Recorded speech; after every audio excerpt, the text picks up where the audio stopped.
Hey everyone, welcome to the Monday edition of the Goody Reader Radio Show. It is May the 19th, 2014, here at goodyreader.com, and I'm joined today, as I am every Monday, with Digital Book World's own Mr. Jeremy Greenfield. Jeremy, how are you doing? Nothing much, nothing much. It's a beautiful spring day in New York City.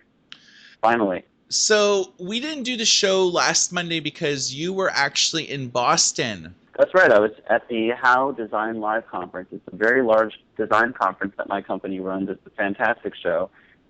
It's for designers and interactive designers and graphic artists.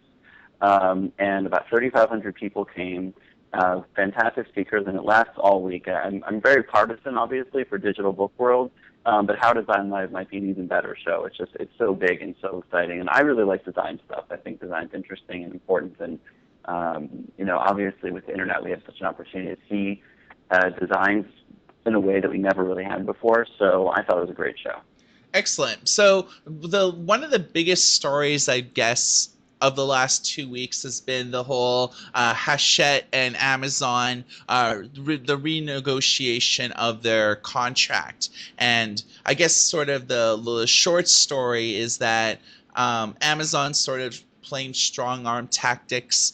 They're taking weeks to ship out physical books that Hachette publishes, and Hachette's basically, why are you taking so long? We have more than enough titles, but Amazon's kind of being Amazon. What's the story, Jeremy?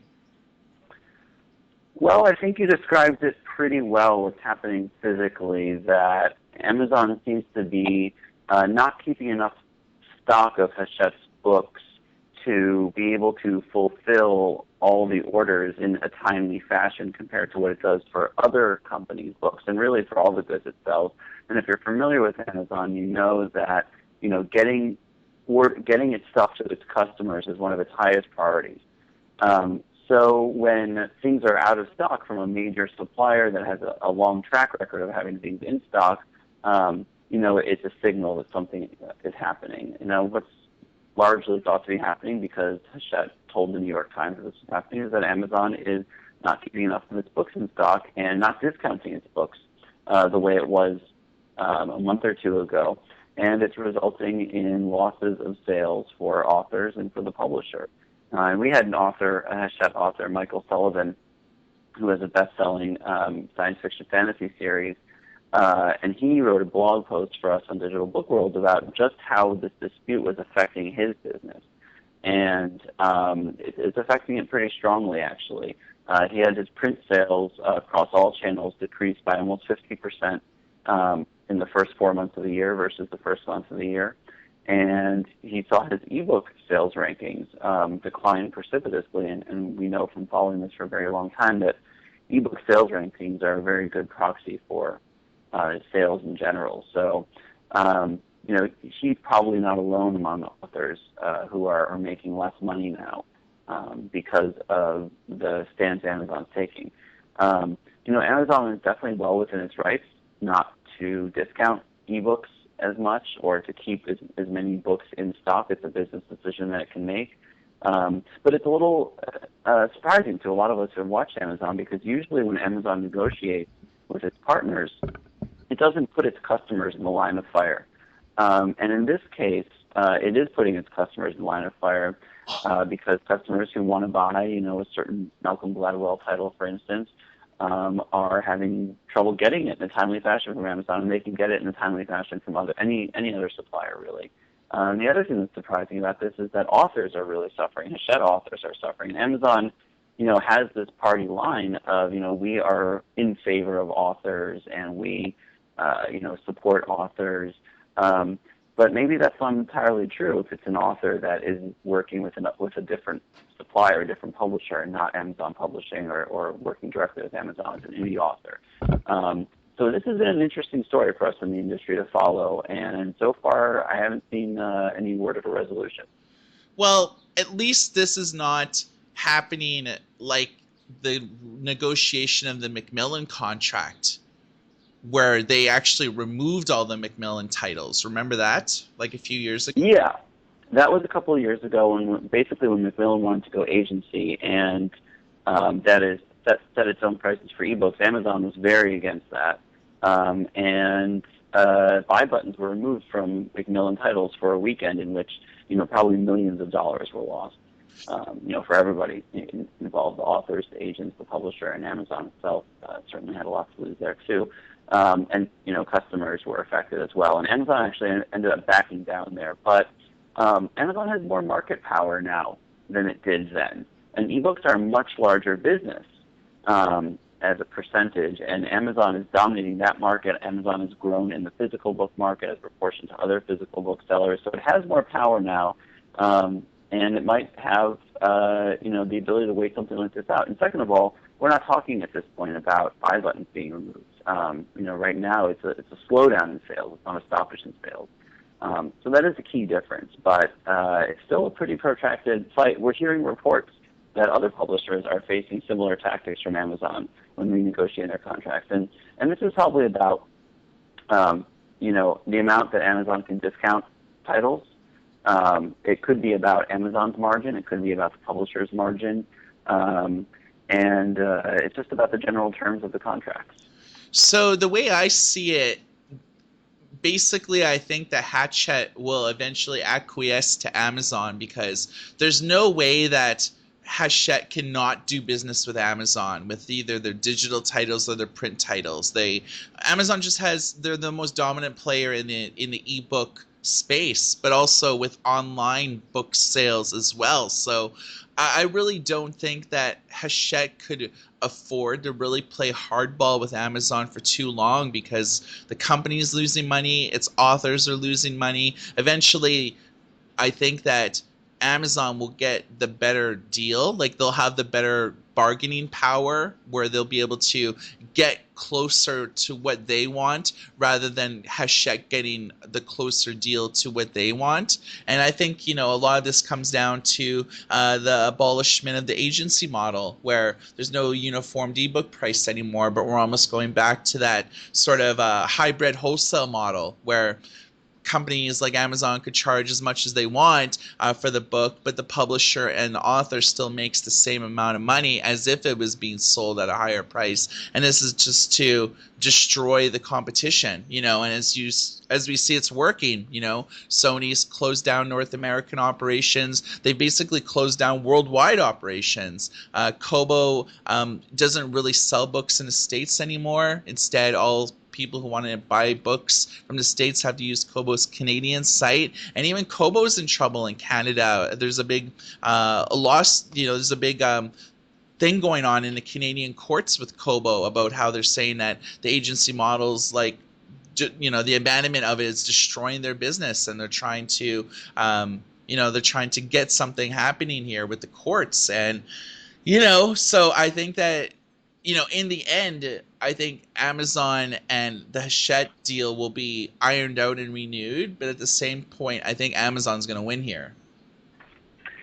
Yeah, probably. Because Hachette needs Amazon more than Amazon needs Hachette. But we'll see. This could inspire Hachette to again or further invest in alternate channels.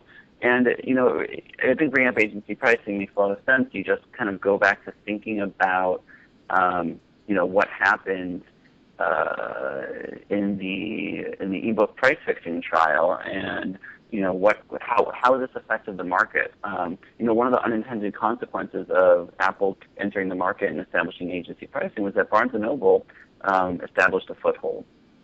I think the unintended consequences of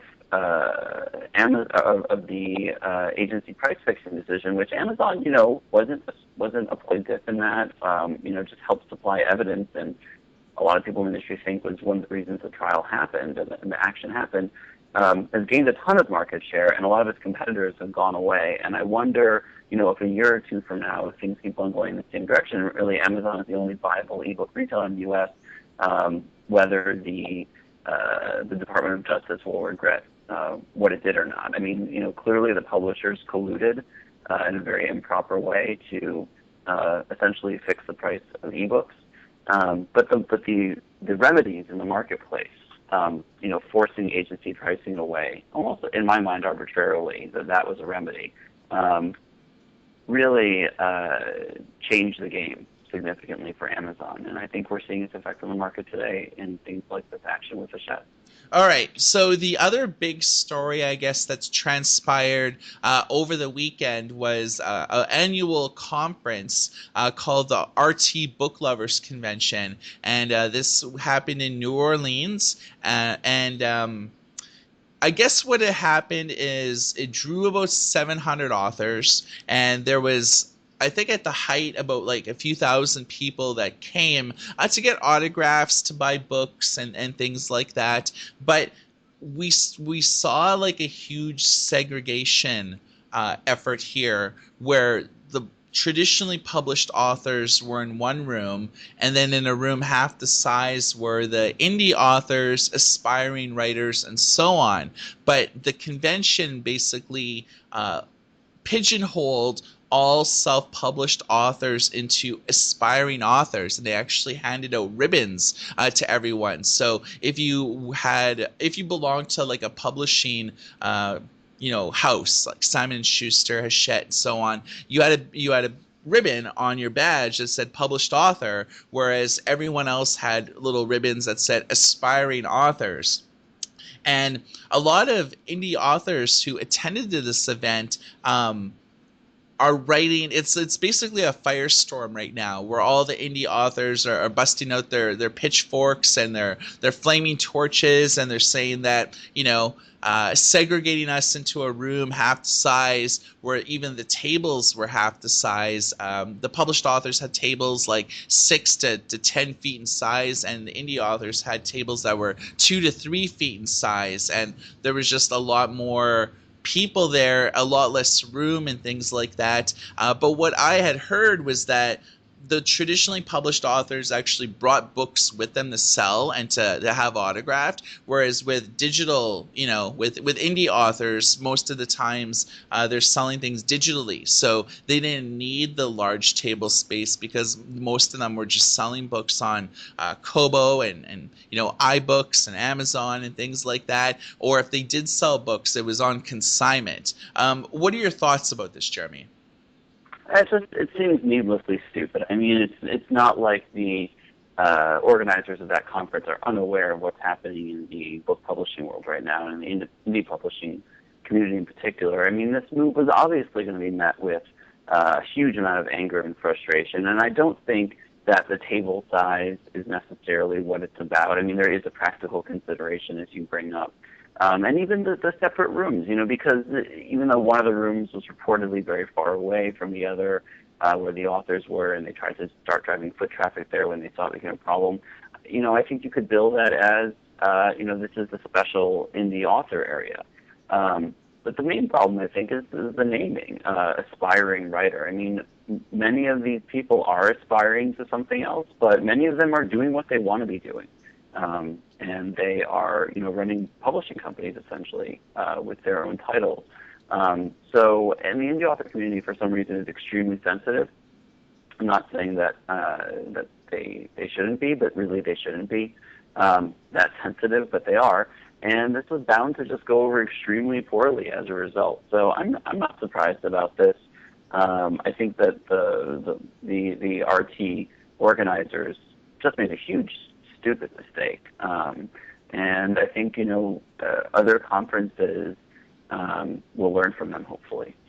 Well, Hugh Howey is more or less the stalwart vanguard / spokesman of the indie author community. And he basically wrote a long, meandering blog post about it, basically saying, imagine selling 2 million books, having half a dozen novels, hit the New York Times bestseller list, being inundated with thousands of fan emails every month, and then having someone call you an aspiring writer. So he wasn't at this event, but obviously Hugh Howey, in traditional Hugh Howey fashion, has to stand up, for the downtrodden indie authors that feel slighted through convention organizers.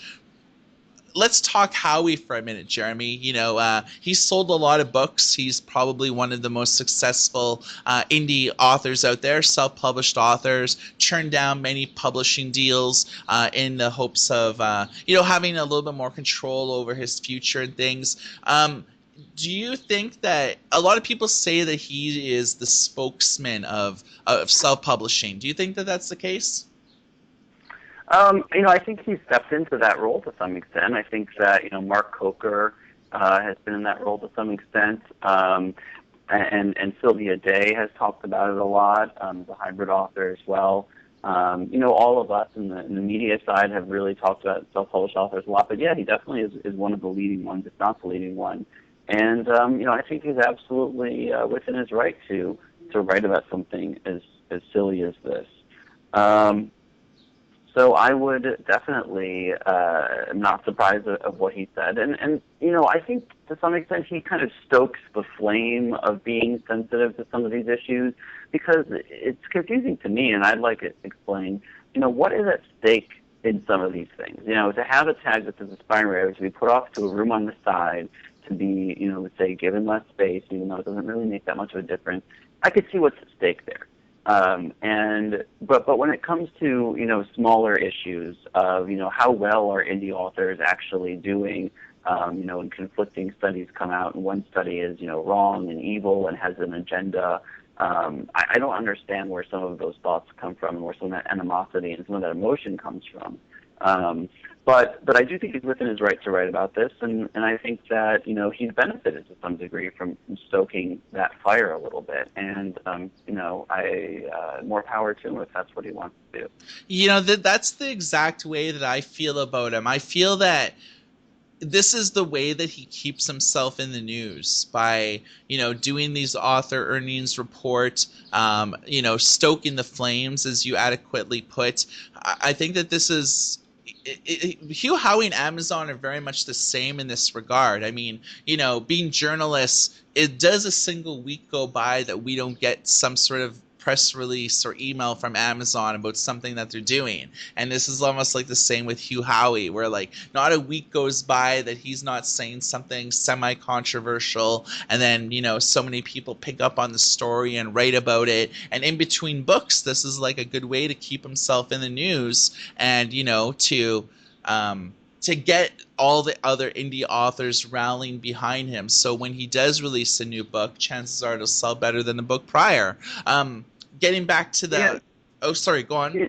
Yeah, I don't know if I think that it's about book sales. I think that, Hugh really, is a part of this community that he grew up in. And, for him, I think he talks very passionately and rightfully so about not being able to publish and not being able to do what he wants to do, and then all of a sudden having this overnight hit, not exactly overnight, but having a hit that could never have happened in another era, and what a great time it is to be an author, and talking ecstatically about that. So when he talks about, all of the author earnings report and things like that, I don't see it as him, just trying to keep his name in the news to sell more books. I think he does, he does think passionately about authors and the author community.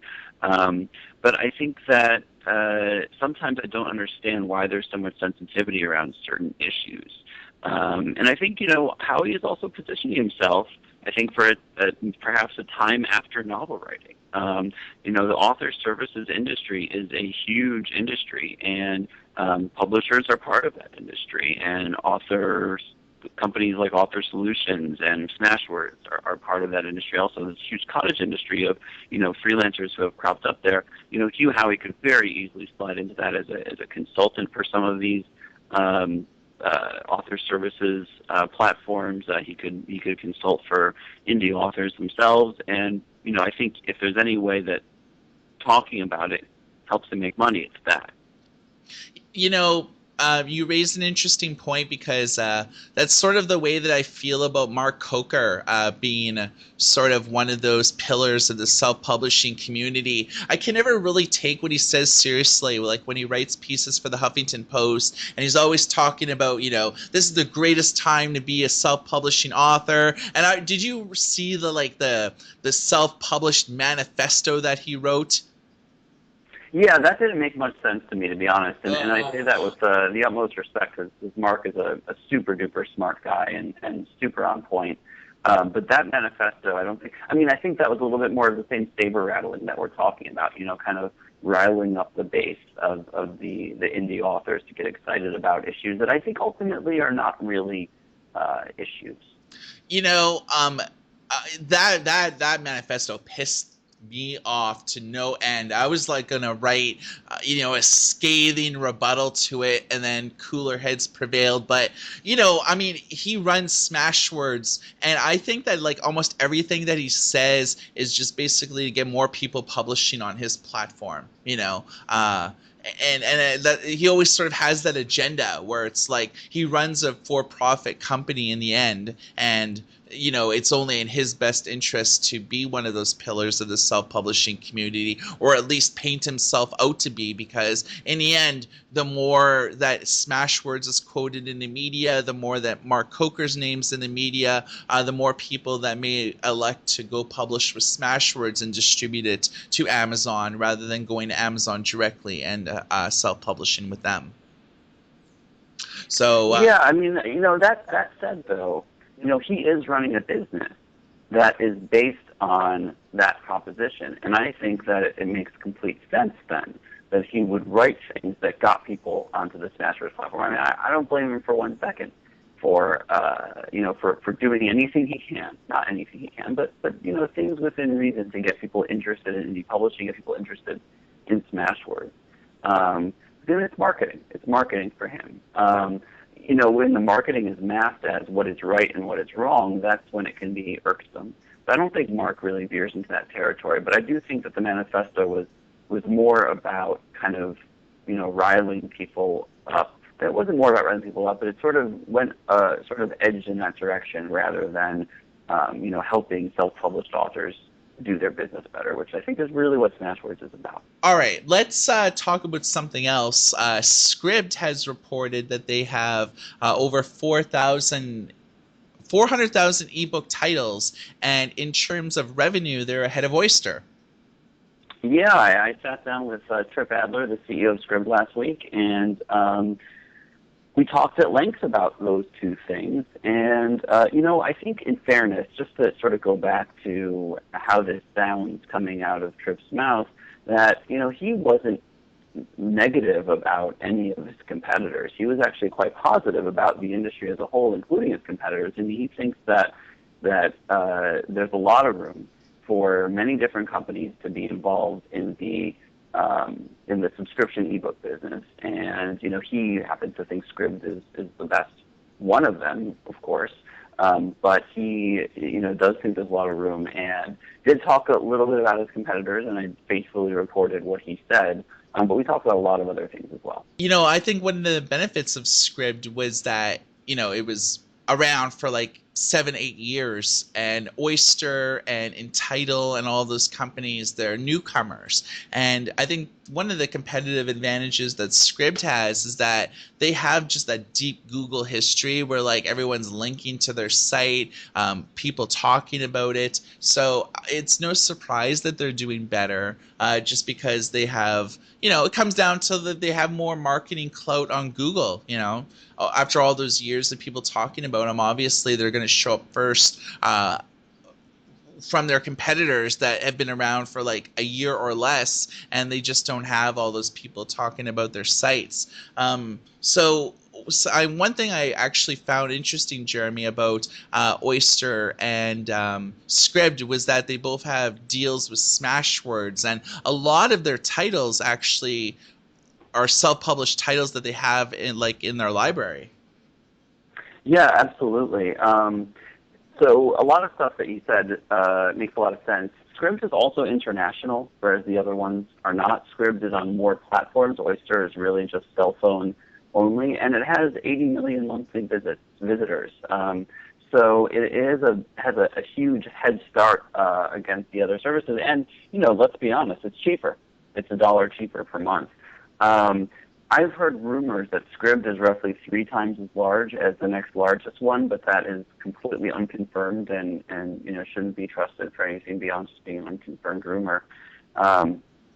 I think that I do agree with Trip Adler, though, that if this model is going to take off, that there will be room for more than one player. I mean, listen, Amazon is already experimenting with this with the Kindle Owners Lending Library. I've also heard rumors that Amazon is looking into building a more commercial, full offering, an all-you-can-eat offering, just like Scribd or Oyster. So it may not work as a model. It may not work as a large part of the business, but it's something that people are certainly trying, and I think will be in the mix at least for a little while. I had a survey sent to me late last week, and it was from Kobo, and they were talking about the viability of a social book club, and the way that it was worded almost seemed like a given that they are going to be launching an online book club. So something similar to Goodreads in a respect that people could talk about books that they like, and they could, discuss books that they're reading. And a lot of the survey questions were talking about social media. Is talking about your books on social media important to you? If so, what services would you like the Kobo Book Club to tap into? And they were talking about Facebook, Pinterest, Twitter, and a few others. Do you think that Kobo needs to start a book club? No. The social reading experiments that have gone on over the past 3 or 4 years have largely been failures. There are some great successes. There is Goodreads, obviously, which is the biggest social reading success. When it comes to books, I mean, obviously, when it comes to reading socially, Twitter and Facebook are huge, and people do a ton of reading on those platforms. Not books, though. So Goodreads is a success, but for every Goodreads, there's a Small Demons or a Read Mill or half a dozen others that there really isn't a business for it. And the reason that there is no business for it is principally because people just don't do it that much. They're just not that interested in doing it for one reason or another. I think maybe the reason is that when you get into a book, it's essentially a solitary experience. It's not like you're watching a movie sitting next to somebody. And maybe it's because not that many people read books to get that critical mass of social chatter around certain titles. And there are so many book titles out there. I mean, 100 or so movies come out of Hollywood every year. 300,000 books come out of the U.S. publishing industry every year, and that's not even counting the 350,000 or so indie author titles that come out of the industry every year. And that number, both those numbers are growing. So there's a lot of possible reasons why none of these experiments have really taken off as being a real legitimate business. I don't see it as a game changer for Kobo. I think it's a nice to have and not a need to have for any of these companies. What I think Kobo needs is to have a super popular device that gets widely purchased, and then better service and lower prices than its competitors. And unfortunately, its principal competitor is really good at all those things.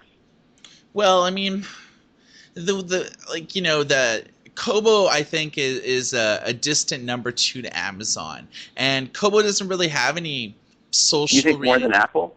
Yeah, I think so. I mean, when it comes to like selling ebooks, I think that Kobo is like the number 2 to Amazon. They're in too many markets. They may not break any sales records in North America, but you look at like South Africa, the Philippines, Thailand. I'd be willing to wager that Apple is bigger worldwide than Kobo. I don't know, man. I would probably say that, from everything that I've read, I know in Canada, Kobo is bigger than Apple. I know in the UK, Kobo is bigger than Apple. Right, but in the U.S., which is by far the biggest market, Apple is, 15 to 20 times larger. Well, I'm talking about like worldwide. If you Right. But if you think about how important the U.S. market is for the world, I mean, that could tip the balance. I mean, I'm not sure. I don't know. But that would strike me as something that would make a big difference.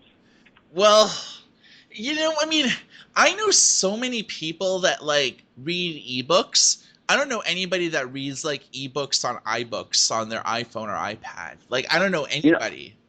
That's true. I also don't know anyone who buys iBooks, although I'm not probably as good of a person as you are for that, because I don't know a ton of people that read ebooks. I know a lot of people that read ebooks, and I don't really know anyone who proclaims to use iBooks for that. Okay. Nonetheless, that activity is happening. So let me amend this. Kobo's likely the number 2 or number 3 bookseller in the world. They don't really have like a social platform. They were relying on Goodreads for the longest time to populate all of their apps and their website with book reviews. And then they, when Amazon bought Goodreads, they pulled the API, and they're starting to build reviews organically now. And now that Amazon has Goodreads, but more importantly, Goodreads is baked into the Kindle Paperwhite, into the Amazon Kindle Fire. It's on all their devices, where if you buy a Kobo e-reader, it just reads books. There's like no social experience like at all. And I think that Kobo really kind of wants the equivalent of the Goodreads button, where they can press a button and they could like talk about books, because let's not forget, digital books is like the most solitary experience that you could ever have. When you buy tangible books, you're going to a bookstore, you're talking with the sales clerk, you're talking with like other people, most likely, oh, I saw that book, I read it, it's really good, blah, blah, blah. Whereas with an ebook, it's like you're in your boxer shorts, you just finished one book in a trilogy, you're going to buy the second book. Once you read that second book or read the entire trilogy, who the hell are you going to talk about the books to? For me, I read a lot of like nonfiction. I read a lot of fiction. I read a lot of like difficult reads, and for the most part, I don't have anybody to talk to about the books that I've read lately. I just read this book called Council Wars, which was about the whole 8-bit, 16-bit era with Sony battling Nintendo, battling Sega, and it was like this awesome read. But I don't know too many people that are like hardcore gamer geeks that would like appreciate that book. But if Kobo had like a social platform that I could, I just read this book, blah blah blah, it was so great, and people chime in, oh yeah, I read that too, and suddenly a big 100-page thread develops talking about like this one book. That's compelling to me. It's better than. But can't you already get that on Goodreads? I mean, theoretically, if there's anywhere that discussion would be happening, it would be on Goodreads. Yes, but Amazon owns Goodreads, so it's not like if I have a Kobo, I can't like access Goodreads like on my Kobo, and I think that that's what Kobo wants. I see. So an on-device social outlet. Being able to like share like a quote, a paragraph, on it or something. I have no idea, but from the survey, the way that it was worded, it seemed like it was a given that Kobo was going to be making this. The survey was just based on like what the logistics. Do you want it social? Do you not want it social? How do you want the sharing? Is sharing important to you? That sort of thing. So it seemed like Kobo's doing this, but I don't think that they really worked out the logistics of like the social media aspect of it yet. And I don't really even think the social media aspect's a big deal. I mean, Facebook and Twitter, who really cares? Pinterest, yeah, it's good for like book covers or stuff like that. But I don't think any of those platforms are relevant at all to reading or talking about books. It's like, here's what I ate, here's a picture, or, bantering with people on Twitter, it's none of those platforms seem like indicative to reading. Am I just off base with that? I think that, for you that might be true, but you also have to consider that there are many other people out there, and, those other people out there, I think, are, using those platforms to discuss books.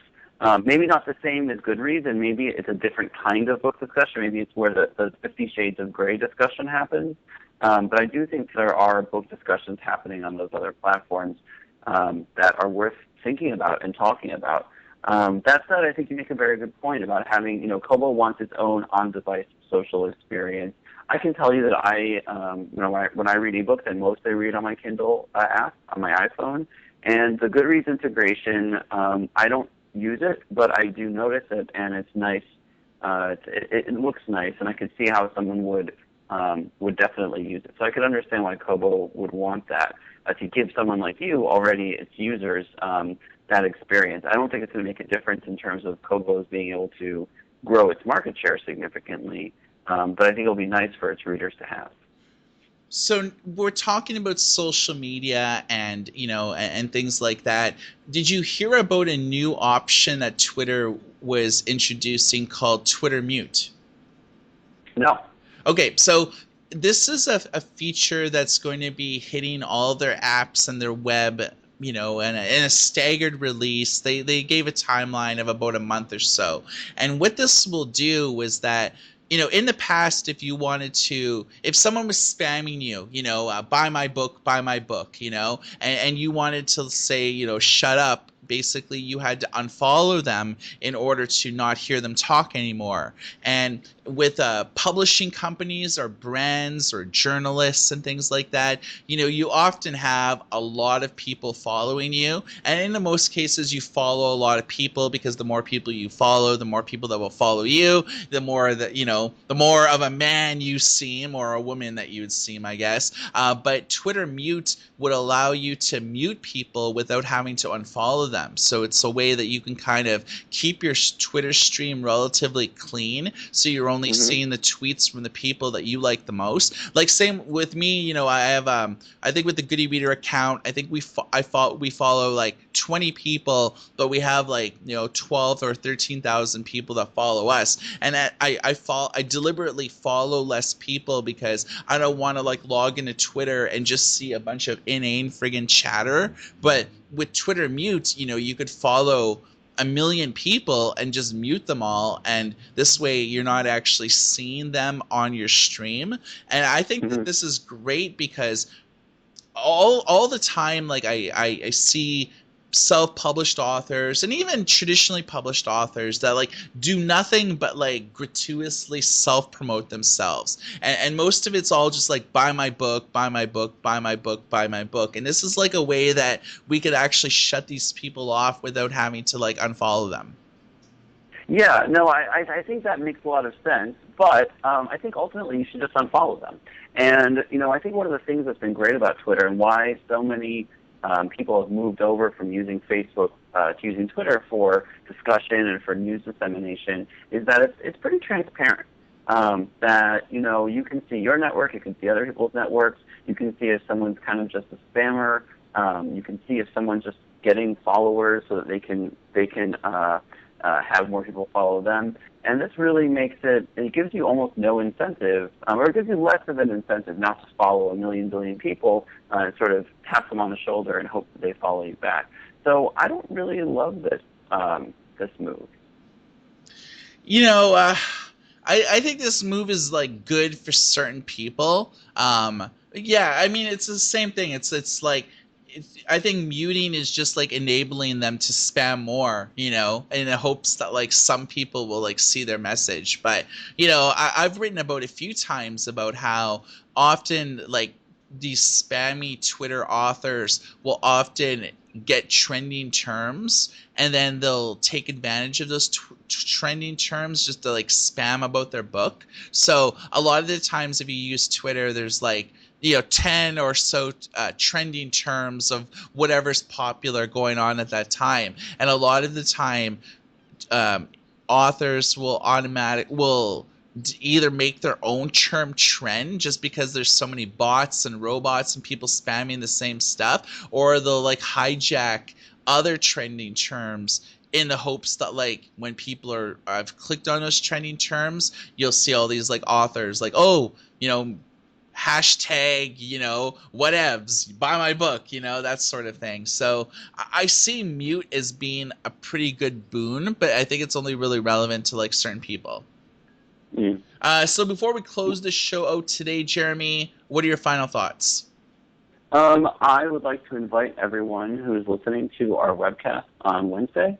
We are having a webcast about developing children's apps for authors and for publishers. I know that apps have taken a beating among the book publishing industry, and I think that this is just round 3 of a long, protracted relationship that the industry is going to have with apps. And I do think that children's book apps is one of the areas that publishers and authors should look at because kids are reading books on apps. in a really significant way, and there have been more hits in that area than there has on the adult side. So this is going to be a really interesting webcast. We've got 3 great speakers who have been very successful in the children app space, who are going to share some knowledge with us. So I'd like to invite everyone to check out our latest webcast coming up this Wednesday at noon at digitalbookclub.com.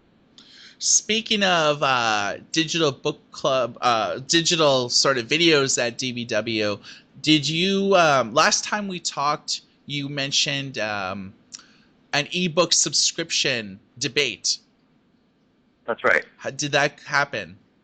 No, that's June 11th. That's free. Unlike many of our other webcasts, it's free to attend. I definitely welcome anyone who wants to attend that. We've got a lot of strong registration already for that event, and that's going to be fantastic. And that is an hour on June 11th at noon. You can go to digitalbookworld.com and webcast to check it out and to register. I encourage everyone to do that because it's a really new thing that you guys are doing, and there's like a lot of important people in the publishing world that's going to be taking part in the debate. So everyone check that out, and thanks for listening to the Goody Reader Radio Show Monday edition. Everybody take care.